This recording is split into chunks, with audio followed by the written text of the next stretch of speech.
topo yang gimana, ternyata itu sudah ditulis di bukunya guru saya. Jadi topo Pasenoman Topo Broto yang ditulis sama guru saya, sekaligus yang disuruh melaksanakan di antara semua muridnya. Jadi Pasenoman Topo Broto itu sak becik-becik mangan wareg isi becik mangan kurang, sak becik-becik mangan kurang isi becik mangan saanane, sak becik-becik mangan anane sak becik isi becik mangan sak ketemune, sak becik-becik mangan sak ketemune isi becik poso sak kuasane. Jadi yang terakhir kali ini yang harus kita laksanakan bersama murid-murid, terutama 7 murid. Jadi dari 7 murid ini mendapatkan perintah dari guru itu puasa di dalam gua itu sing diarani nek wong Jawa topo 91 hari. Nah, ketika itu dengan perjalanan 91 hari itu alhamdulillah ketika bismillahirrahmanirrahim ingsun nutup rasa sang serasa payungono ingsun rasa mangan cahya mangan rasa. Jadi ketika kita itu nutup rasa itu biar intinya kita itu ndak ada hawa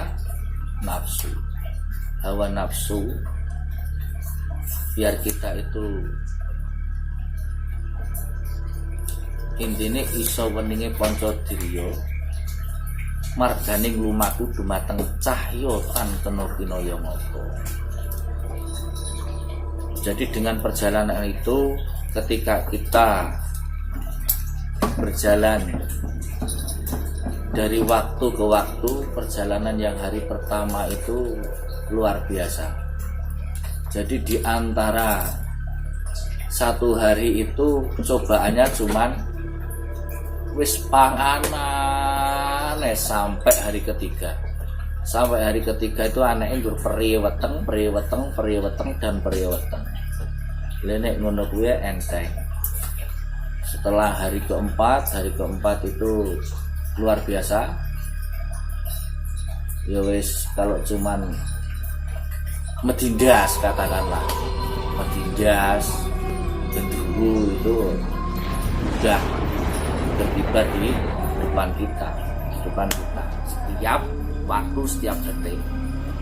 Jadi demi hari itu cobaan itu memang ya wis neko-neko mawerno. Eneke yo macan, kuntilanak. Tapi setelah hari 21 hari itu cobaannya juga luar biasa. Dalam arti apa? Kalau 21 hari itu cobaannya pasti enek sing embong-embong dadi malaikat, nyuwun sewu ngaku-ngaku aku ki malaikat, kowe ki wis lulus. Subhanallah, wong malaikat gak ketok apa yo. Jadi enek malaikat kok iso ngatoni wong. Jadi ya dipertanyakan. Saya sendiri juga ragu waktu itu. Makanya ketika itu enek sing ngaku malaikat, enek sing ngaku nabi, enek sing ngaku itu kan cuman kita itu diketemui waktu bertapa. Jadi antara ada yang percaya, ada yang enggak, itu monggo silahkan. Tapi ketika kita itu melaksanakan hal seperti itu, pasti beliau-beliau itu juga akan ketemu seperti beliaunya.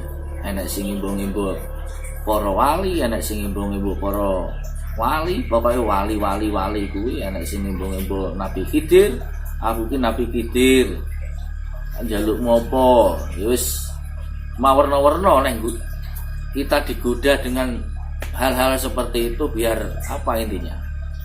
Kita itu gagal dalam melaksanakan tugas kita sebagai murid yang disuruh bertapa tadi.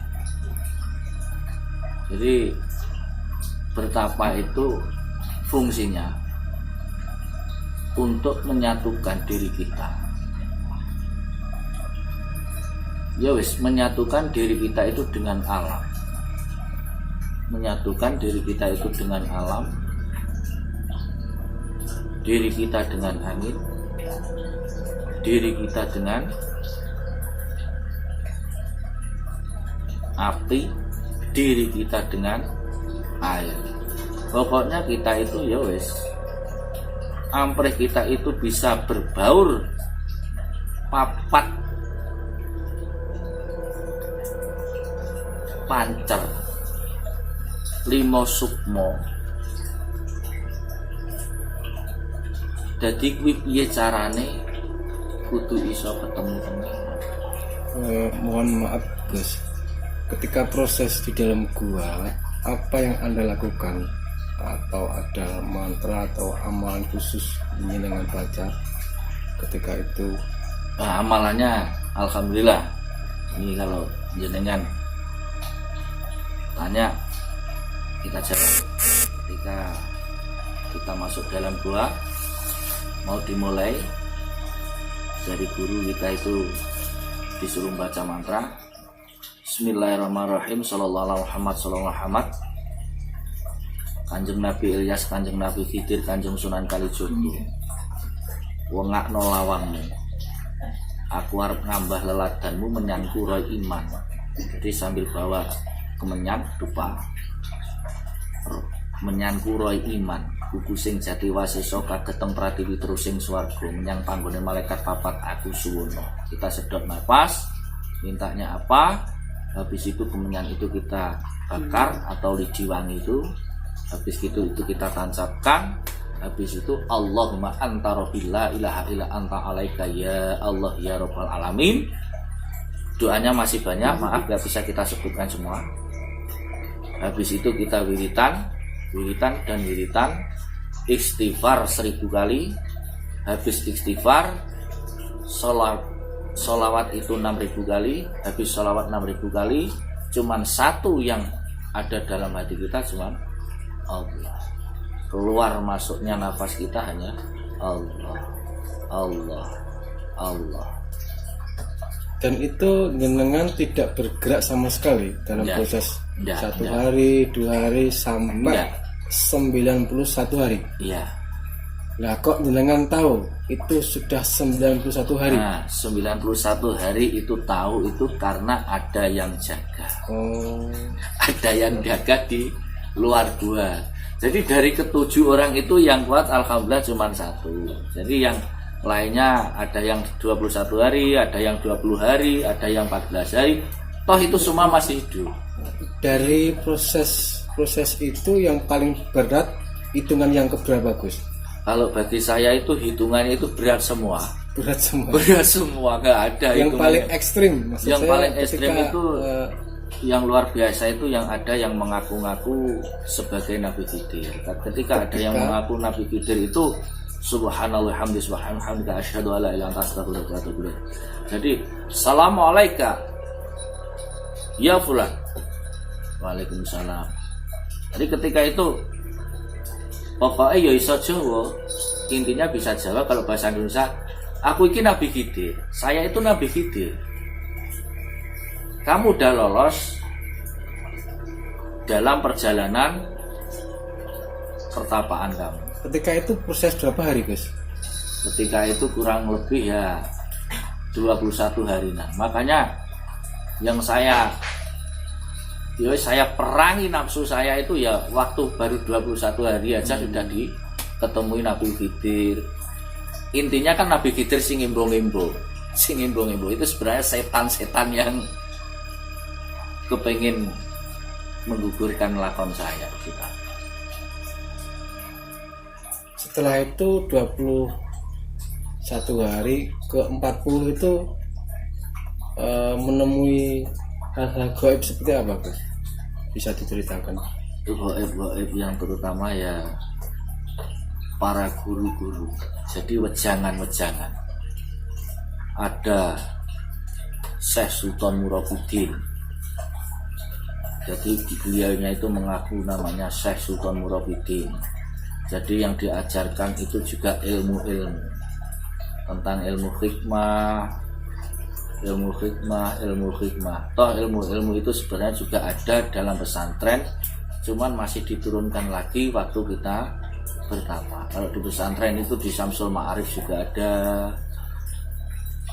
di Manbaul Hikam juga ada. Cuman kok waktu bertapa itu juga masih dikasihkan lagi. Sedangkan itu waktu bertapa. Berarti selama 91 hari jenengan itu hanya duduk bersila. Bersila ya. Nah, secara akal tidaklah mungkin, Gus. Nah, pasti geletak gitu toh. Iya. Pasti geletak. Wallahu alam bisawab. Wallahu alam bisawab. Karena apa? Toh ada yang baru 3 hari juga sudah. Jadi ketika itu ya keyakinan saya itu apa yang tidak mungkin di hadapan kita bisa mungkin di hadapan Allah. Yakin saya itu cuma membayangkan yang baik-baik. Karena Tidak makan itu, Gus. tidak makan, Tidak minum, tidak minum, tidak, mohon maaf, buang air kecil. tidak buang air kecil. Kalau tanpa kita sadari waktu 7 hari atau 10 hari buang air kecil di celana, saya juga nggak sadar. Mungkin juga buang air kecil saya, tapi kan nggak sadar. Karena ketika kita bertapa itu kan adanya hanya ketika sudah habis amalan sallallahu alaihi Muhammad hanya Allah. Nah ketika itu kan rasanya hanya seolah-olah diri kita sama Allah, nggak ada pandangan lain, nggak ada rasa. Sedangkan digigit nyamuk atau dingin atau gimana pun itu kan posisi dalam gua banyak air toh. Seharusnya kan dingin. Kenyataannya juga nggak merasakan rasa dingin, rasa apa itu kan sudah nggak ada rasa. Sebenarnya 1 hari itu sudah rasanya sudah menggigil. Tapi ketika itu saya yakin, hakul yakin, saya pasti bisa, saya pasti kuat. Tapi kalau sekarang ya wis kena asam lambung, kalau disuruh lagi paling 1 hari sudah. Ketika itu tahun berapa, Gus, dengan? Alhamdulillah ketika itu 2005. 2005. Sudah modern zamannya. Iya, dan modern. tidak mungkin mau kalah dengan Iya. zaman sudah modern. Guanya kalau kepengen tahu ya saya tunjukin di Masih Jamus ada itu. orang Guanya bertapa. kan ada atau di Jamus itu. Guanya di Jamus itu ada. Jadi dari 7 orang itu yang sudah meninggal baru 2 orang kena corona kemarin itu. Yang 5 masih semua. Setelah 91 hari itu apa yang jenengan rasakan, Gus? Alhamdulillah ternyata ketika kita turun gunung,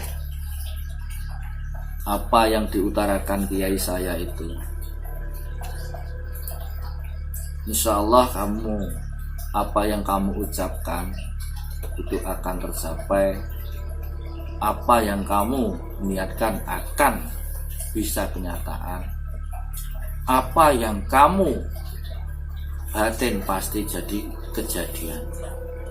Alhamdulillah habis turun gunung itu kun fayakun, memang 100% apa yang beliaunya sampaikan ke saya sebelum meninggal, kenyataannya kejadian semua. Maksud saya itu secara logika, Gus, ketika orang duduk selama 91 hari jelas tidak bisa digerakkan kaki. Nah ini lucu, ini saya tak cerita ya lucu ya kenyataan untuk pribadi saya. Ketika 91 hari itu sudah tercapai dan saya itu dibisikin oleh orang-orang yang jaga saya, terutama orang-orang yang tunggal guru sama saya. Jadi waktumu wis entek. Jadi ketika waktumu wis entek, itu saya belum yakin. Karena gugane kuwi kudune bahasa Arab yang bunyinya nggak saya tunjukkan, tapi kok iki ngunine waktune wis entek, makanya saya ijik tak lanjutne ae. Lah ketika itu ada lagi temen yang masuk, akhirnya juga pakai doa itu, terus kita itu intinya diadani, dikomati, habis itu baru bisa melek. Melek itu pun subhanallah wa bihamdi subhanallah hamdika asyhadu alla ilaha anta astaghfiruka wa atubu ilaik. Hanya keajaiban Allah lah. Dari saya itu ini garing, kurus gitu, kurus. Jadi saya itu kaki itu untuk diginikan itu udah lemes. Pokoknya adanya cuma pasrah. Nah, ketika itu aku harus bangkit. Aku wis lolos. Aku jek urip. Aku gak oleh putus asa. Jadi ketika itu saya merangkak. Merangkak itu kira-kira ada 2 meter, ada air jatuh. Jadi air jatuh itu dari gua mana lah? Tetesan gua itu. Jadi mulut saya itu mangap biar air itu jatuh, netes ke mulut rahang saya. Nah, ketika tetesan itu masuk, nggak langsung saya telan, jadi saya taruh di rahang. Ketika kita masukkan ke perut, subhanallah, jadi kayak getaran lindu itu gempa, kayak gempa melanda. Jadi rasanya subhanallah, ya namanya orang nggak kisenan panganan selama begitu lamanya, akhirnya kisenan perut ini rasanya subhanallah kayak guncang, getaran itu dewenut nadi itu padahal cuma satu mulut ini legek. Nah habis itu alhamdulillah dengan gemeternya badan itu perlu proses ya agak lama. Jadi ketika kita merangkak, saya nggak bisa langsung jalan, nggak bisa. Jadi saya merangkak sampai luar gua. Jadi ketika kita merangkak sampai luar gua, nah itu di luar gua itu kan ada pohon teh jamus itu. Jamus. Jadi pohon teh itu kan saya keluar itu pagi, habis hujan, alhamdulillah. Jadi saya melihat daun teh itu, saya lihat itu makanan, bukan daun teh. Jadi saya itu berjalan ke daun teh itu, saya makan pucuk daun teh itu. Rasanya nikmat yang luar biasa. Nah, tapi diingatkan teman-teman, itu loh daun teh, enggak ini makanan. Enak. Jadi sampai saya itu kenyang, habis itu saya duduk, baru bisa melihat dunia itu. Oh, ini panas. Oh, jadi sampai kulit saya itu putih pucat. Bisa dikatakan kesadarannya kembali normal gitu. Kembali normal, tapi belum stabil seperti apa yang kita bayangkan. Jadi di situ prosesnya itu ada 5 jam di luar gua itu. Teman-teman itu juga bingung. Wah, ayo digolek dokter, ayo diimpus apa piye? Ojo, aku nggak boleh ya. Yo perjalanannya ngeri banget itu. Kembali ke konteks tadi Gus, ketika proses betapa itu kesadaran jenengan tuh hilang atau masih jenengan sadar sedang bertapa? Kalau menurut saya hanya Allah, saya masih sadar. Jadi nggak ada rasa kesadaran kita itu hilang. Ketika kesadaran itu masih ada, biasanya kan rasa genggingan ataupun... Oh, kalau genggingan itu baru 1 hari 1 malam aja udah gringgingan. Makanya ketika gringgingan itu enggak kita rasakan misalnya lillah billah pasrahne Gusti Allah enake ya wis lillah billah. Sun nutup rasa. Sang sirasa payungono ingsun rasa mangan cahya mangan rasa. Langgeng ing ciptaku tetep mantep tan kena owah enake nggur la ilaha illallah, hanya Allah ya seperti itu. Jadi memang lakone menungso kuwi beda-beda, dadi aja diperdebatkan. Enek sing lakone topo tapi dikubur, enek sing lakone topo ngalong, enek sing lakone topo nyuwun sewu. Jenenge topo kan mawarna-warna, aja salah paham. enek sing poso ngalong ki sing piye. Nah, poso ngalong niku murid kula niku nggih nembe poso ngalong. Dadi dina sewengi sirahe kayak ngisor. Jadi dengan perjalanan seperti itu alhamdulillah apa yang dikatakan guru saya itu bisa tercapai semua. Ucapanmu insyaallah besok iso nulung wong. Tapi berarti anu Gus, 91 hari itu selama 3 bulan 3 bulan lebih. 3 bulan itu jenengan duduk, tidak bergerak, tidak minum, tidak melakukan aktivitas secara ya normal. itu maaf ya, saya lakon itu anak saya itu umur berapa bulan? 7 bulan ya. Jadi anak saya perempuan itu umur 7 bulan saya tinggal tapa itu. Jadi ketika anak saya 7 bulan itu saya tinggal tapa. Jadi keanehan luar biasa. Sampai tanya kakek atau saudara-saudara saya sampai tanya. Jadi ketika saya tapa itu ada yang nganter susu, ada yang nganter uang, makanya duit kanggo apa? Garap sawah sampai turah duwite, tuku susune anak sampai turah susune. Jadi cerita-cerita itu malah sampai tanya beliau-beliaunya, jangan ke saya. Mau saya juga nggak nganter susu. Maksud saya secara akal dengan zaman yang sudah canggih segitu, nggak mungkin bisa bertahan selama 3 bulan nggak ngapa-ngapain Gus, yang saya tidak, akal saya tidak bisa menjangkau. Wallahualam bisalam. Makanya hanya Allah lah, kita itu berangkat dengan keyakinan. Jadi ketika kita itu berangkat bismillahirrahmanirrahim, nek tarah Gusti Allah ngekei kekuatan yang umat sing lemah iki insyaallah diparingi campah. Nek Gusti Allah mundut umurku waktu aku lelakon iki, aku ya kudu ikhlas. Jadi sumpah kita itu bersama itu wis udah. Makanya enek sing semaput langsung digawa. Jadi setiap hari itu, setiap pagi itu diendangi wong sing nunggu kuwi mau. Dadi iki urip ora delok, engko nek wis semaput itu langsung digawa metu. Nek semaput digawa metu, nek jek urip ya biar lanjut seperti itu.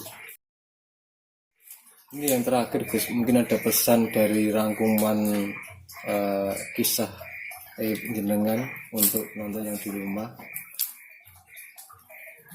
Nah, pesan saya kepada saudara-saudara saya, jadi berpikirlah positif, jangan berpikir negatif.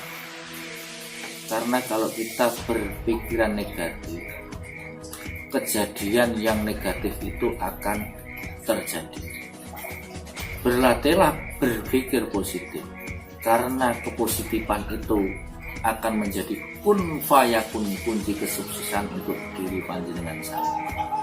Jadi tidak ada kesuksesan itu lantaran orang lain, terkecuali kesuksesan itu bangkitnya dari diri panjenengan sendiri. Jadi itu aja yang saya utarakan.